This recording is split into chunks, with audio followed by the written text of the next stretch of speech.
अस्सलाम वालेकुम, मैं हूं महविश और आप देख रहे हैं CNN पाक न्यूज़। आइए नज़र डालते हैं आज के डिस्ट्रिक्ट बुलेटिन पर। Minchinabad government associate college of commerce में मजलिस अलमी के ज़ेर एहतमाम महफिल रफ़ीयत ज़िक्र मुस्तफ़ा सल्लल्लाहु अलैहि वसल्लम का इनेकाद किया गया, जिसमें नात रसूल मकबूल सल्लल्लाहु अलैहि वसल्लम और सीरतुल नबी सल्लल्लाहु अलैहि वसल्लम के मौजू पर तकरीरी मुकाबला जात का इनेकाद किया गया।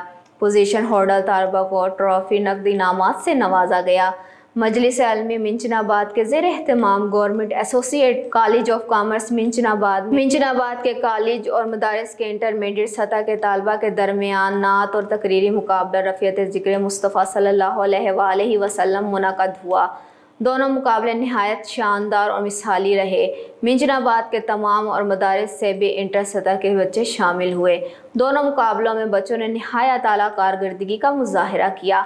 नात ख्वानी के मुकाबले में जामिया सदीकिया बासिया के हाफिज़ अब्दुल्ला ने पहली पोजीशन हासिल की।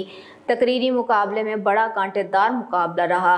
तमाम बच्चों ने बड़ी ज़बरदस्त तकारीर के मुकाबले में VTI कॉलेज के रिजवान अहमद ने पहली पोजीशन हासिल की। पोजीशन लेने वाले तालबा को ट्रॉफी नकद इनामात से नवाजा गया। महफिल रफ़ीयत ज़िक्र मुस्तफ़ा सल्लल्लाहु अलैहि वसल्लम में असातिज़ा, तालबा, सहाफ़ियों समेत शहरियों की कसीर तादाद ने शिरकत की।